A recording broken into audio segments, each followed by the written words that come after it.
بسم الله الرحمن الرحيم. إذا جاءك المنافقون قالوا نشهد إنك لرسول الله والله يعلم إنك لرسول والله يشهد إن المنافقين لكاذبون اتخذوا أيمانهم جنة فصدوا عن سبيل الله إنهم ساء ما كانوا يعملون ذلك بأنهم آمنوا ثم كفروا فطبع على قلوبهم فهم لا يفقهون إذا رأيتهم تعجبك أجسامهم وإن يقولوا تسمع لقولهم كأنهم خشب مسندة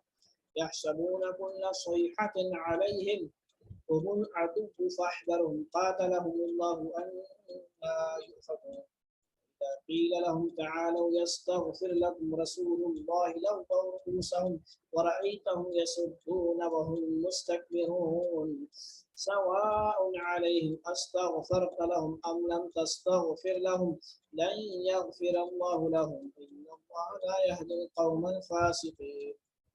هم الذين يقولون لا تنفقوا على من عند رسول الله حتى ينفضوا ولله خزائن السماوات والأرض ولكن المنافقين لا يفقهون يقولون لئن رجعنا إلى المدينة ليخرجن الأعز منها الأذل ولله العزة ولرسوله وللمؤمنين ولكن المنافقين لا يعلمون يا أيها الذين آمنوا لا تلهكم أموالكم ولا أولادكم عن ذكر الله ومن يفعل ذلك فأولئك هم الخاسرون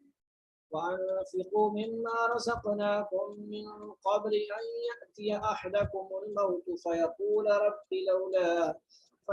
رب لولا أخرتني إلى أجل قريب فأصدق وأكن من الصالحين